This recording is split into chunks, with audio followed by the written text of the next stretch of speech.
নমস্কার, আশা করি সবাই ভালো আছেন। আজকে আপনাদের দেখাবো লাউ ডগে কই। এই যে দেখুন, লাউ ডগ কাটতে চলে এসেছি।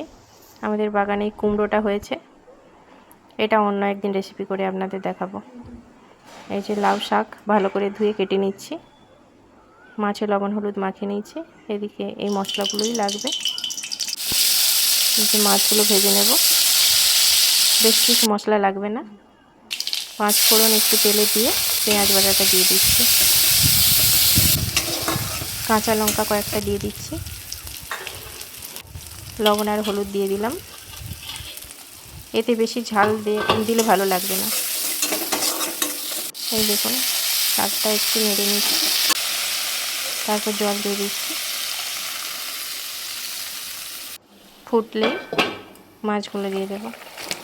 নরম ডগ তো, বেশি ফোটাবার দরকার নেই, তাই জিরে বাটাটা দিয়ে দিলাম। এবার নামিয়ে নেব। যদি ভিডিওটা ভালো লেগে থাকে কমেন্ট করে জানাবেন। ধন্যবাদ।